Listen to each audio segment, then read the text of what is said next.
Bonjour mes amis, comment ça va? C'est David Attias. Un petit cours, Lichot Shabbat Kodesh. La fin de la semaine est sur Adin déjà.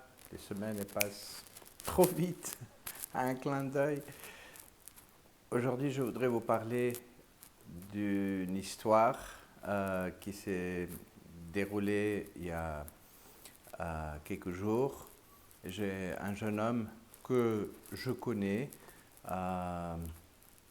qui m'a appelé de Rome, l'italien, un très beau garçon, c'est un homme, bon pour moi c'est des garçons, et c'est tous des jeunes, de ses 23, 24 ans, un beau gosse, des gosses italiens, jolis, avec des visages très masculins, avec des yeux beaux, un vrai beau juif.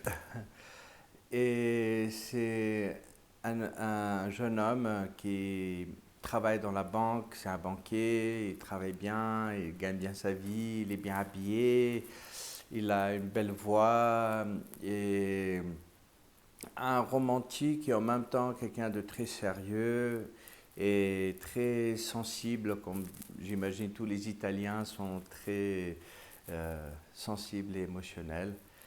Et il m'appelle, on avait une conférence vidéo en détresse, et il me dit, écoute, je suis dans un état lamentable, je dors pas les nuits, ça va pas. Je dis, qu'est-ce qui se passe? Et il me raconte qu'il a rencontré, il y a 5 6 mois, une fille, aussi de Rome, une juive, et il me montre sa photo aussi, une belle juive avec des cheveux bouclés, vraiment deux belles personnes. Et il me raconte que ça allait très bien. Il a senti que cette histoire, elle collait très, très bien. Et un jour, cette jeune fille, elle a découvert chez lui que je crois que dans son mail, elle a regardé, elle avait son ordinateur ouvert, elle a vu qu'il communiquait avec une autre jeune fille qui était une ancienne copine pendant des années ils sortaient ensemble et ça l'a beaucoup énervée, ça l'a touchée, elle n'était pas contente et elle lui a fermé la porte, tourné le dos. Elle ne voulait plus le voir, rien, ni le téléphone, ni rien, ne me parle pas, elle ne se connaît pas, rien à voir avec lui. Et ça fait déjà quelques mois que elle veut aucun contact avec lui et lui, il est malheureux, il m'appelle, il me pose la question et il me dit qu'est-ce que je fais. Maintenant, lui, il parle un peu français, donc il écoutait les cours que je donne. Je ne sais pas quel cours il a entendu, mais il a dit tu as parlé dans un des cours sur les âmes sœurs, et je sais que ça c'est mon âme sœur parce qu'on était ensemble. Et j'ai essayé d'expliquer. Il a dit à cette jeune fille que je ne suis pas en relation avec ma ex-copine, simplement je suis en train d'avoir des conversations amicales, on n'est pas du tout dans les termes émotionnels, c'est simplement que c'est pas parce qu'on n'est plus ensemble qu'on ne peut pas être des amis. Et pour lui, bon, c'est pas une personne qui est hyper religieux, donc il communiquait, il lui parlait gentiment, mais il n'y avait rien dans les mails. Et je lui ai même proposé de venir lire tous les mails, mais l'autre, elle voulait pas entendre. Elle lui a claqué, entre guillemets, la porte, elle ne veut plus le voir. Et il m'appelle et me pose une question très intéressante. Et il me dit, qu'est-ce que je fais? Je sens que c'est mon âme sœur, parce que jusqu'à cet événement, on était vraiment comme une unité, on pensait de la même façon. Il dit même plus que ça, il dit quand je pensais à elle, elle pensait à moi, on était connectés, beaucoup de fois je voulais l'appeler, elle m'appelait, il y avait une connexion très très très très forte entre les deux. Et on a senti vraiment du premier moment que c'est l'histoire et lui se préparait, il a même acheté une bague pour les fiançailles, il voulait lui proposer et maintenant elle ne veut pas entendre de lui. Il me pose la question. La question elle est combien je dois attendre et jusqu'à où je dois pousser, essayer de lui communiquer, de parler avec elle, parce que il dit j'ai passé un mois horrible, il était chez les psys, je crois qu'il prend des médicaments aussi, peu des calmants, il n'était pas bien, et il essaie de lui parler, elle ne veut pas entendre, elle est offensée, elle ne voulait plus parler avec lui. Maintenant, je lui posais la question, je lui dis, mais est-ce qu'elle peut-être, il y a un problème, peut-être elle t'aime pas. Mais elle dit, non, non, non, je sais qu'elle m'aime et je sais que elle pense à moi, je sais qu'elle est avec moi, mais elle veut pas communiquer, elle veut se séparer, elle veut plus me voir. Donc la question se pose ici à qu'est-ce qu'un homme ou une femme doit faire et jusqu'à où ils doivent pousser ici, jusqu'à où ils doivent essayer de faire marcher cette histoire.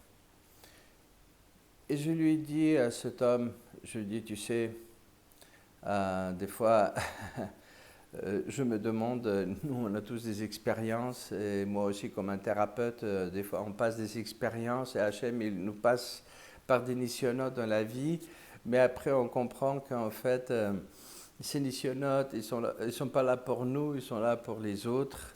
Et la sagesse, comme il dit le verset, En chacham kmo baal hanisayon, il n'y a pas un chacham comme celui qui a le nisayon lui-même. Je lui ai dit à cet homme, je lui ai dit, regarde, ici, il faut que tu saches que Min Shamaim, l'homme, il est commandé de se marier. La femme n'a pas de commandement. C'est une bonne chose qu'elle se marie, elle n'a pas de commandement. Maintenant, si l'homme, il doit se marier avec son âme sœur, il doit faire tout ce qui est dans son pouvoir de essayer de ramener cette âme sœur vers lui. Parce que si la personne abandonne et il lève les mains et dit laisse tomber, il y a un jugement haut, il n'est pas évident. C'est pas aussi facile à quelqu'un de lâcher les mains, de dire je m'en fous. Néanmoins que c'était un shidour qui n'était pas vraiment un shidour important. Alors là, c'est facile, on peut dire aux autres, écoute, c'est pas ça, et puis ça y est, c'est fini. Mais dans son cas, où cette relation elle était assez profonde, je lui dis, tu sais, il y a un instinct que Kadosh Baruch Hu, il a mis dans le nefesh, dans l'âme de tous les êtres humains, mais surtout de toutes les créations, de tous les briotes. C'est un instinct, c'est un système qui s'appelle un instinct grégaire. Et ce instinct grégaire, c'est un instinct de troupeau, que tous les animaux ils vont être dans son troupeau, les poissons, les êtres humains aussi. On est des êtres sociaux, on n'est pas des êtres qui vivent en solitude. Et il y a un phénomène extraordinaire qui se passe avec ce instinct grégaire, c'est que quand il y a un mouton qui va s'enfuir du troupeau, pas s'enfuir, mais il va s'éloigner du troupeau, quand il va s'éloigner assez loin du troupeau, il va avoir un point, comme un système d'alarme inconscient, qui va se activer chez le troupeau lui-même et chez ce mouton. Et ce qui va se faire, c'est que ce troupeau va commencer à aller vers le mouton. Le mouton, de l'autre côté, va figer sur place. Il va avoir un instinct de s'arrêter parce qu'il a compris qu'il s'est éloigné trop loin et peut-être il s'est perdu, le troupeau le cherche, et quand il va voir le troupeau, le mouton, qu'est-ce qu'il va faire? Il va s'arrêter, et il ne va plus bouger. Là maintenant, le mouton lui-même, il va avoir le choix à faire. Et même que c'est un mouton, même qu'il n'a pas une intelligence comme les êtres humains, il doit choisir. Et c'est au mouton maintenant, quand lui va voir le troupeau, d'aller vers le troupeau, se joindre avec le troupeau. Parce que le troupeau maintenant, il s'arrive à un point, ils disent au mouton, entre guillemets, ils vont lui dire, écoute, on est là, c'est à toi maintenant de faire ton pas. Si ce mouton il décide qu'il ne veut pas de ce troupeau, des autres moutons, le troupeau va voir que ce mouton ne veut pas avancer, ils vont comprendre le message, il est clair, il a fait son choix et le troupeau va partir, le mouton est resté tout seul. Et dans la vie, on a exactement le même système grégaire. Et j'ai dit à ce jeune homme, je dis, tu sais, on doit faire tout ce qui est dans notre possibilité de ramener les gens vers nous, de les aider à se rapprocher à nous. Mais il faut arriver à un point où on doit s'arrêter. Il y a un point où le troupeau s'arrête. Il y a un point où l'investissement doit s'arrêter. Et de là, c'est à l'autre de faire son choix. Parce que vous voyez, en fin de compte, comme j'ai dit dans une vidéo précédente, chacun de nous a ses choix à faire. Et Kadosh Baruch Hu, il est Rahman, il est Bémet Rahman. Mais de l'autre côté, il y a un jugement.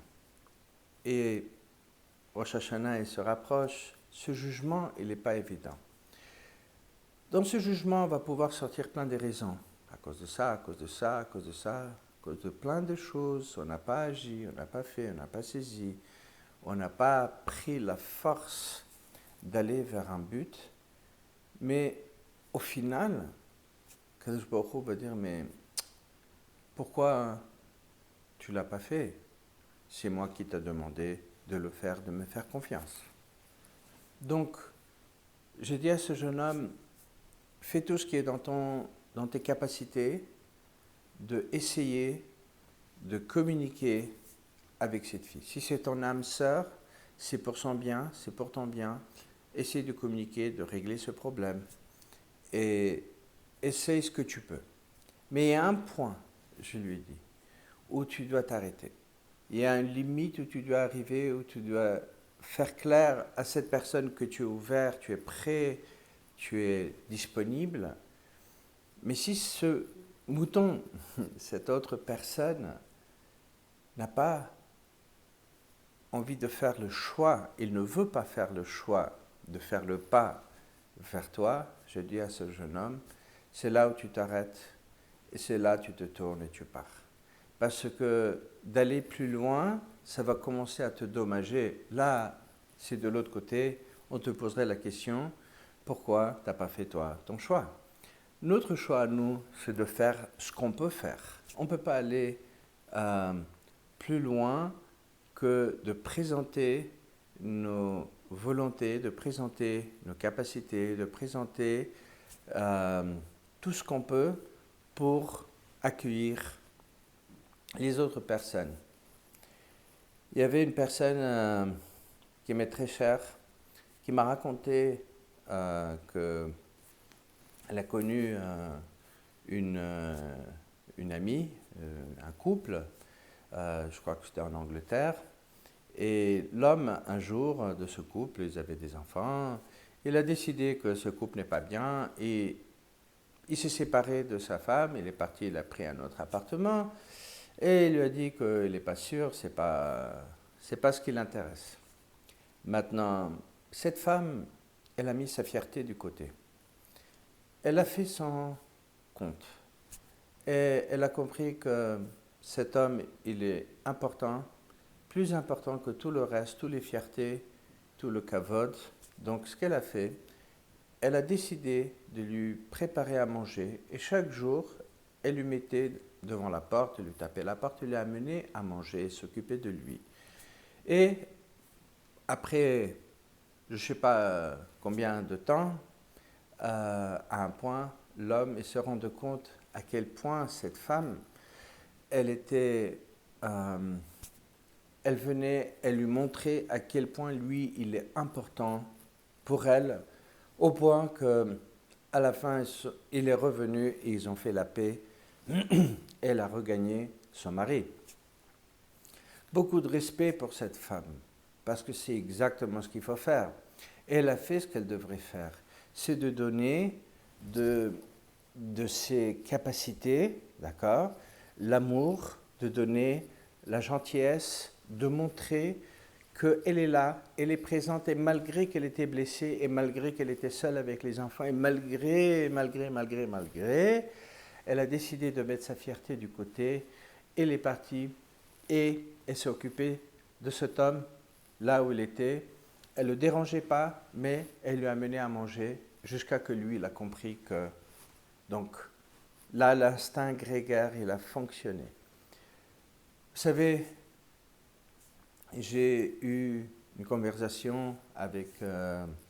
c'est intéressant comment, depuis que je travaille sur ces problèmes relationnels, j'ai des gens qui m'envoient plein de messages et ils m'appellent pour me poser des questions sur les problèmes relationnels, surtout les ruptures, que c'est les gens mariés, pas mariés, chez Dorim. Et avec l'aide de Dieu, que je sois un bon chaliard pour les autres, elle a un peu plus que 70 ans, 76, 77. Elle s'est divorcée il y a un nombre d'années. Elle m'appelle, elle dit comment elle souffre, elle a des angoisses, elle est toute seule, et depuis le divorce, comment elle s'occupe des enfants, et que les enfants maintenant, ils ne font pas attention à elle, et combien c'est pas évident. Et je lui dis, mais combien de temps vous êtes divorcée? Elle me dit à peu près 20 ans. Je dis 20 ans? Pourquoi vous n'êtes pas mariée? Elle dit, écoutez, j'ai 2 filles, et j'ai décidé de me concentrer à mes filles et de donner ce que je peux pour ces filles. Je n'étais pas prête à entrer un homme dans la maison. Je vous ai attendu 20 ans. Et maintenant, pourquoi vous ne vous mariez pas? Pourquoi vous ne cherchez pas un chiddour? Elle a dit, j'essaie, mais personne ne me veut. Et ça, c'est exactement le problème.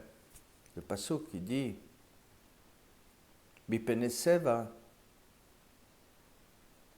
takum. Le verset de Pirkei Avot, il dit, n'attends pas la vieillesse pour faire les mitzvot. N'attends pas que le temps va passer. Parce que des fois, on se dit, on va attendre un peu, on va attendre que le temps y passe, les choses s'arrangent. Pour les enfants, comment on va faire? C'est pas évident. Et ils vont dire, écoute, on va faire ça. Plus tard, on va s'occuper de ça. Plus tard. Et plus tard, c'est plus tard, plus tard, plus tard. Elle est arrivée à 77. Les enfants, chacun est parti de son côté. Je crois qu'il y a un de ses enfants qui ne veut même pas parler avec elle. Elle vit toute seule. Elle souffre. Elle voudrait bien maintenant avoir quelqu'un, mais elle n'arrive pas à trouver une personne qui va être avec elle. Et j'ai dit à cette femme, je dis, vous savez, c'était une grande faute que vous avez faite. Vous avez attendu parce que vous avez voulu concentrer votre vie pour les enfants. Mais dans cet arbre de la famille, où il y a des branches, où il y a les feuilles, la racine est la plus importante. Je dis, vous êtes la racine de cet arbre. Et si cette racine n'est pas alimentée, les feuilles, les branches, elles n'arrivent pas à fleurir, à prospérer. Vous n'êtes pas occupé de la racine, vous êtes occupé des branches, vous êtes occupé de la feuille, mais vous n'avez pas montré à vos enfants qu'il faut avancer dans la vie. Elle me dit, c'est marrant, vous dites ça. Je lui dis, pourquoi? Elle me dit, parce que les enfants que j'ai, un qui a 30 ans, je ne sais pas, une fille de 20 quelques, ils sont tous, je crois, la plus jeune, elle a déjà 19 ans, 20 ans, ils n'arrivent pas à se marier. Ils n'arrivent pas du tout à entrer dans les shidduchim. Elle dit, ça aussi, ça m'angoisse. Pourquoi c'est comme ça? Je dis, parce qu'ils voient la feuille. La feuille, elle voit la racine. La racine n'est pas alimentée. La feuille n'arrive pas à avancer.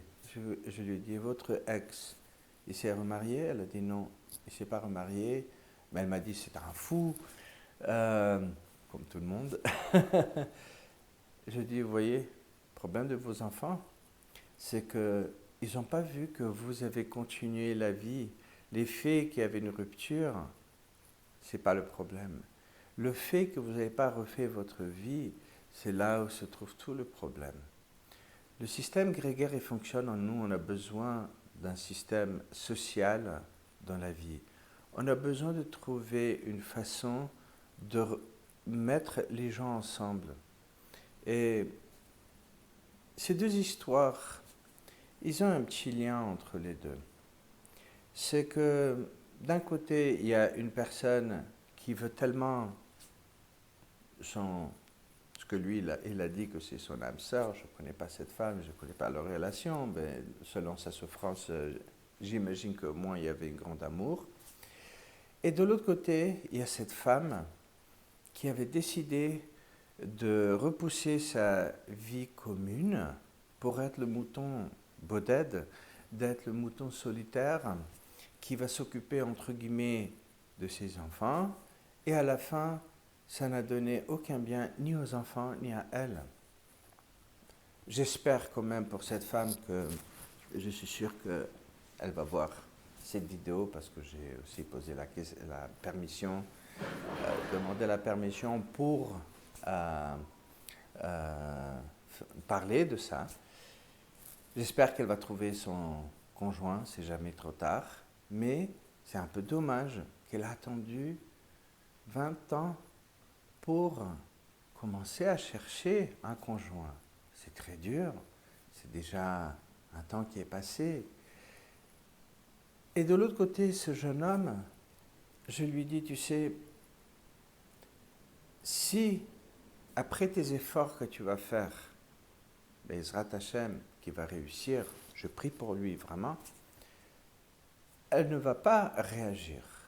C'est-à-dire, après qu'elle va voir que les portes sont ouvertes, tu es prêt à communiquer, que tout est propre de ton côté et qu'elle décide qu'elle ne veut pas avancer, je dis là, il faut se mettre dans la gvoura, une gvoura très forte. Il faut se mettre dans la rigueur. Et là, il faut fermer les portes. Et là, il faut mettre la limite, s'arrêter, comme ce troupeau qui s'arrête. Et si elle ne veut pas avancer, c'est là où tu as fait ce que tu devrais faire devant Kadosh Baruch Hu. Et c'est comme si on dit à Kadosh Baruch Hu, écoute, j'ai fait tout ce que j'ai pu. J'ai donné, j'ai essayé, j'ai tout essayé. Il n'y a pas de réponse, il n'y a pas de réaction. Donc, j'abandonne le mouton parce qu'il ne veut pas. C'est plus chez moi. Le cours de justice, il est chez l'autre. J'ai fait ce que j'ai pu faire. Plus que ça, je ne pourrai pas. Et le jeune homme, il m'a dit, mais comment je vais faire? Comment je vais faire? Je n'arrive même pas à penser l'idée que moi, je veux tourner mon dos. Je lui ai dit, je sais, c'est très dur. Mais tu vas être obligé d'être un samouraï à un point où tu vas poser ta limite. Alors il m'a posé la question, alors où se trouve cette limite? Où se trouve vraiment la limite de combien je dois essayer de communiquer, de la faire comprendre qu'il y a une faute, il y a quelque chose qui n'est pas basé sur la bonne mishkal, sur la bonne balance. Combien je dois essayer? Je lui ai dit, tu fais tout ce que tu peux. Tu fais ce que tu peux. Tu donnes de ton âme. Laisse la fierté du côté. Fais ce que tu peux faire. Mais il y a un point, je dis, où tu dois faire attention. Quand tu commences à sentir que tu es en train de te casser, c'est là où tu t'arrêtes. C'est là où tu dois arrêter. Et c'est pas grave, je lui dis. Tu sais, les gens à la fin, toujours, ils se rendent compte que, peut-être, pas toujours, hein, des fois ils vont être heureux, ils vont dire voilà, j'ai fait la bonne décision. Et des fois, c'est vraiment des bonnes décisions. Il y a des fois des gens qui ne sont pas bien et des gens qui sont vraiment malhonnêtes et malfaisants et des alcooliques, je ne sais pas. Ils sont trop dans leurs problèmes. Donc, ces gens-là, un mal à saute, il faut faire des choix qui sont durs. Moi, je dis toujours ce que j'ai entendu d'un Rav Magoz de Natania, et il a dit une chose très très jolie. Il a dit, tu sais, quand les gens ils se posent des questions, est-ce que je dois quitter la famille ou pas quitter? Il a dit, autant que c'est moi qui reçois les coups, il faut essayer de sauver le couple. Il faut donner tout pour sauver le couple. Le moment que les enfants commencent à être dommagés, c'est là où il n'y a plus de couple. C'est là où on doit couper. C'est là où on doit mettre l'épée. Le samouraï doit sortir son épée et trancher la chose et dire « Atkan », jusque-là. Et cette limite, elle est importante parce qu'il ne faut pas que l'effort de sauver un couple, il devient quelque chose qui va dommager une personne dans son âme, qui va le dommager, de le faire tomber de côté santé, psychique, mentale, physique. C'est là où se trouve la limite où on doit s'arrêter. Et je dis à ce jeune homme, si tu as fait de ton cœur le maximum pour essayer de ramener cette personne vers toi, et que cette personne, comme ce mouton, il a figé sur place, il a décidé de garder sa fierté, décidé de garder son kavod, au point que il va figer sur place, il ne va pas se rapprocher. S'il n'y a pas de rapprochement, c'est là où tu dois lâcher. Et je lui ai dit une autre chose, je lui ai dit, sache une chose, autant que ça va te faire mal, autant que ça va te casser en 1000 morceaux, c'est vraiment comme une épée d'un samouraï. Et il m'a dit, j'ai dit quoi, vous parlez toujours, il me dit, des épées de samouraï, des samouraïs. Je dis, parce que les samouraïs, l'épée de samouraï, pour la faire, pour la forger, pour la créer, il faut la mettre dans le feu, on le tape avec des marteaux, dans l'eau, dans le feu, on retape dans le marteau, dans l'eau, dans le feu, jusqu'à qu'il va être tellement aiguisé que ça devient déjà une arme extraordinaire. Je lui ai dit, tu sais, la Torah, c'est la même chose. Le chemin de la Torah, Kadosh Baruch Hu, il va nous aiguiser. Il nous aiguise tous et on passe par toutes sortes de malheurs et des expériences très douloureuses, parce que ces expériences sont là pour créer de nous cette épée qui va être puissante, une arme puissante. Notre cerveau, il s'aiguise, notre volonté, elle s'aiguise, notre vision, elle devient sage.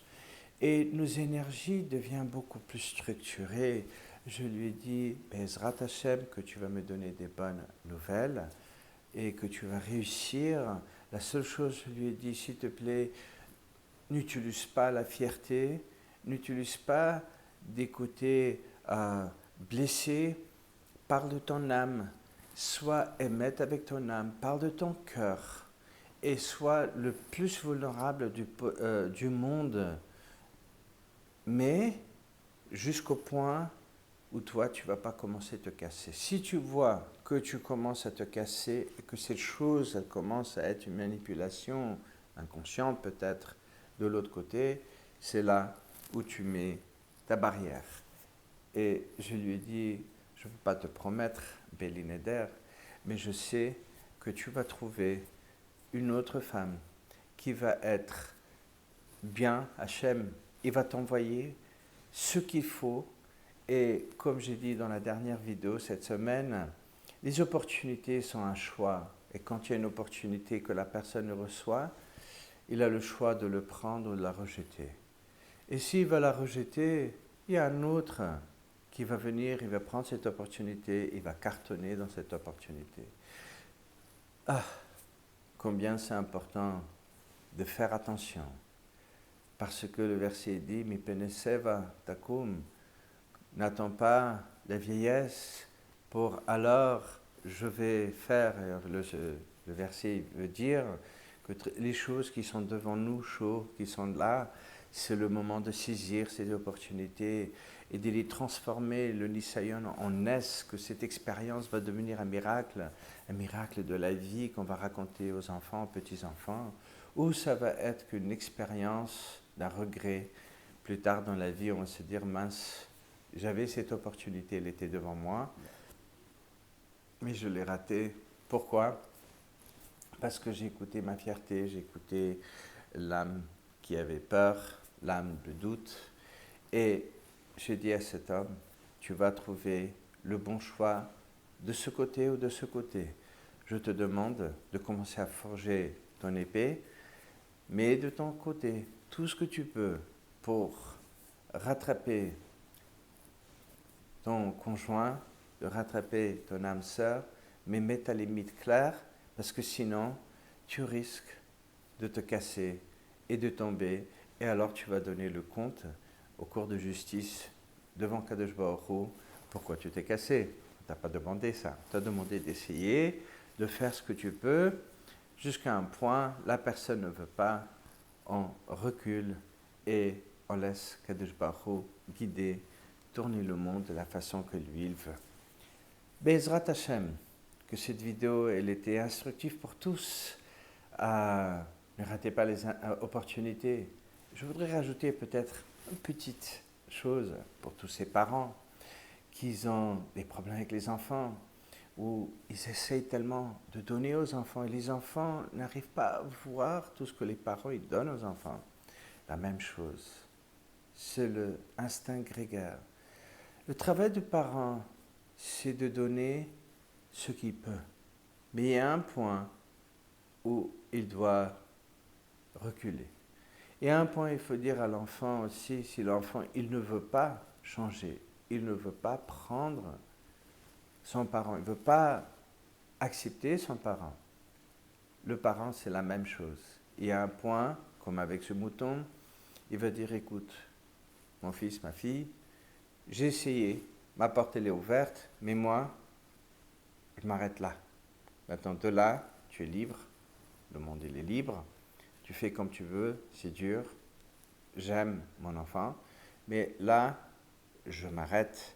Parce que si vous continuez à vous casser, ça ne sert à rien de finir avec des maladies pour prouver à l'enfant à quel point vous l'aimez et à quel point cet enfant il est important. La sagesse, c'est toujours de mettre la limite. Il y a des gens qui savent mettre des limites en plein de choses. Ils peuvent mettre des limites sur l'argent, sur l'amour, ils peuvent mettre des limites sur quoi manger, pas manger, limites dans les comportements avec les autres, ils vont limiter les autres. Mais il y a une limite qui est importante, c'est de savoir où je m'arrête. Parce que si je ne sais pas où je m'arrête, c'est là où la chose devient poissonnante, elle devient toxique, et la chose, elle commence maintenant à dégrader la vie de la personne. Et Kadosh Baruch Hu, il n'a pas demandé ceci. Kadosh Baruch Hu, il a dit, Chai Bahem, tu dois vivre à travers tes mitzvot et pas mourir à travers les mitzvot.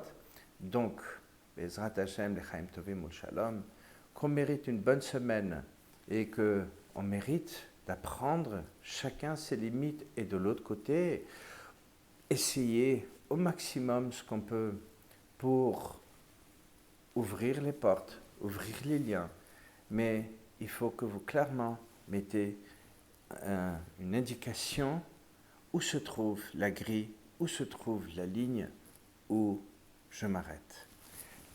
Je vous souhaite Shabbat Shalom de tout mon cœur et qu'on mérite que des bonnes choses. L'chaim tovim u'shalom.